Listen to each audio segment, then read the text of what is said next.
महाकुंभ में अमृत स्नान के लिए आस्था का भक्ति का प्रवाह लगातार तेज होता जा रहा है। सोमवार की देर शाम संगम पर फिर लाखों श्रद्धालु पहुंच गए।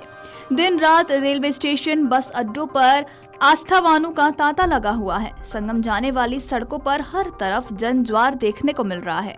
तो वहीं सोमवार को भी संगम जाने वाले सभी रास्ते श्रद्धालुओं की भीड़ से खचाखच भरे रहे। अमृतमयी त्रिवेणी में पुण्य की डुबकी के लिए एक लय में रात तक भक्ति की लहरें हिचकोले खाती रही। तो वहीं मेला प्रशासन ने शाम 8 बजे तक 1.35 करोड़ श्रद्धालुओं की डुबकी लगाने का दावा किया है और अब तक के महाकुंभ में कुल 50 करोड़ से भी ज्यादा श्रद्धालु संगम में डुबकी लगा चुके हैं। लेकिन इसी बीच एक बड़ी खबर सामने आ रही है। दरअसल केंद्र प्रदूषण नियंत्रण बोर्ड यानी कि CPCB की एक रिपोर्ट के माध्यम से सोमवार को राष्ट्रीय हरित अधिकरण यानी कि NGT को सूचित किया गया कि प्रयागराज महाकुंभ मेला 2025 के दौरान विभिन्न स्थानों पर अपशिष्ट जल का स्तर स्नान के लिए प्राथमिक जल गुणवत्ता के अनुरूप नहीं है।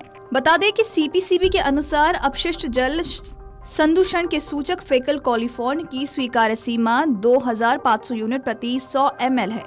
NGT अध्यक्ष न्यायमूर्ति प्रकाश श्रीवास्तव, न्यायिक सदस्य न्यायमूर्ति सुधीर अग्रवाल और विशेषज्ञ सदस्य A सेंथिलवेल की पीठ प्रयागराज में गंगा और यमुना नदियों में अपशिष्ट जल के बहाव को रोकने के मुद्दे पर सुनवाई कर रही थी। तो वहीं पीठ ने कहा कि CPCB ने 3 फरवरी को एक रिपोर्ट दाखिल की थी जिसमें कुछ गैर अनुपालन या उल्लंघनों की ओर इशारा किया गया। रिपोर्ट में कहा गया है कि नदी के पानी की गुणवत्ता विभिन्न अवसरों पर सभी निगरानी स्थानों पर अपशिष्ट जल फेकल कॉलीफॉर्म के संबंध में स्नान के लिए प्राथमिक जल गुणवत्ता के अनुरूप नहीं थी। प्रयागराज में महाकुंभ के दौरान बड़ी संख्या में लोग नदी में स्नान करते हैं जिसमें अपशिष्ट जल की सांद्रता में वृद्धि होती है। तो वहीं उन्होंने ये भी कहा कि उत्तर प्रदेश प्रदूषण नियंत्रण बोर्ड यानी कि UPPCB ने समग्र कार्रवाई रिपोर्ट दाखिल करने के NGT के पूर्व के निर्देश का अनुपालन नहीं किया है। NGT ने कहा कि UPPCB ने केवल कुछ जल परीक्षण रिपोर्टों के साथ एक पत्र दाखिल किया। NGT ने उत्तर प्रदेश राज्य के वकील को रिपोर्ट पर गौर करने और जवाब दाखिल करने के लिए भी 1 दिन का समय दिया। पीठ ने आगे कहा कि सदस्य सचिव UPPCB और प्रयागराज में गंगा नदी में पानी की गुणवत्ता बनाए रखने के लिए जिम्मेदार संबंधित राज्य प्राधिकरण को 19 फरवरी को होने वाली अगली सुनवाई में डिजिटल तरीके से उपस्थित होने का निर्देश दिया जाता है। आपको बता दें कि केंद्र प्रदूषण नियंत्रण बोर्ड यानी कि CPCB की एक रिपोर्ट के माध्यम से सोमवार को राष्ट्रीय हरित अधिकरण यानी कि NGT को सूचित किया गया कि प्रयागराज में महाकुंभ के दौरान विभिन्न स्थानों पर अपशिष्ट जल का स्तर स्नान के लिए प्राथमिक जल गुणवत्ता के अनुरूप नहीं है। CPCB के अनुसार अपशिष्ट जल संदूषण के सूचक फेकल कॉलीफॉर्म की स्वीकार्य सीमा 2500 यूनिट प्रति 100 ml है।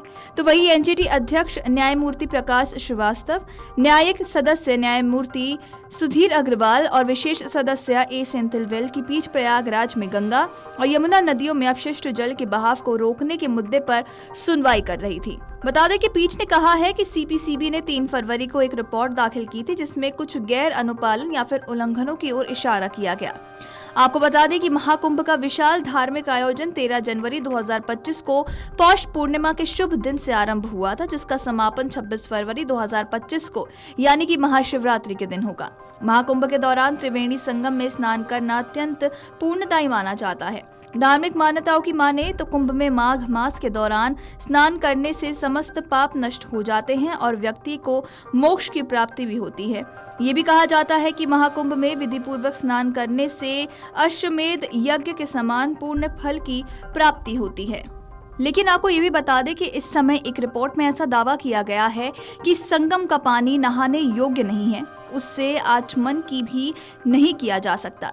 बड़ी बात तो यह है कि इस रिपोर्ट को तैयार केंद्रीय प्रदूषण नियंत्रण बोर्ड यानी कि CPCB ने किया है और इस रिपोर्ट को नेशनल ग्रीन ट्रिब्यूनल यानी कि NGT को सौंप दिया गया है। इस रिपोर्ट में बताया गया है कि पानी में फेकल कॉलीफॉर्म का स्तर काफी ज्यादा पाया गया है।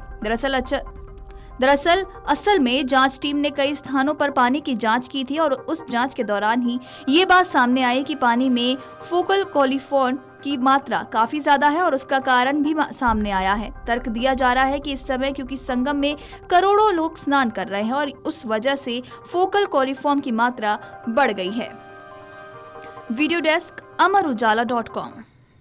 अमर उजाला जीवांजलि के सारथी की मदद लें और महाकुंभ में स्नान जरूर करें।